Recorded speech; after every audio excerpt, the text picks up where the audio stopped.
آپ کو شاید یہ بات نہیں پتا ہوگی، قید خانے میں حضرت یوسف علیہ السلام کے ساتھ نا 2 نوجوان اور تھے، لیکن دونوں ان سے پہلے رہا ہو گئے تھے۔ ان میں سے ایک بادشاہ کا خادم بنا اور جو دوسرا تھا نا وہ سولی پہ چڑھا دیا گیا تھا۔ لیکن یوسف علیہ السلام دیر سے نکلے لیکن عزیز مصر بنے۔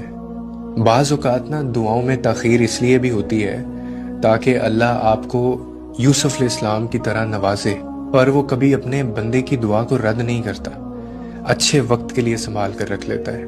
ہمیشہ یاد رکھیں کہ زندگی میں ہمیں اکثر لگتا ہے کہ سب آگے نکل گئے ہیں، ہم پیچھے رہ گئے ہیں، کوئی پہلے کامیاب ہو گیا، کوئی پہلے منزل پا گیا اور ہم ابھی بھی آزمائش میں ہیں۔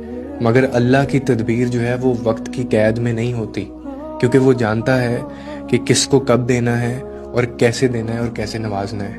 یوسف علیہ السلام جو ہے، آپ خود سوچئے، اگر جلدی رہا ہو جاتے تو شاید وہ مصر کی سلطنت تک نہ پہنچتے۔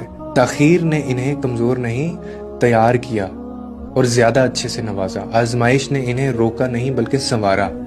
اسی لیے میں کہتا ہوں کہ جب دعا میں دیر ہو رہی ہو نا تو آپ نے مایوس نہیں ہونا اس وقت۔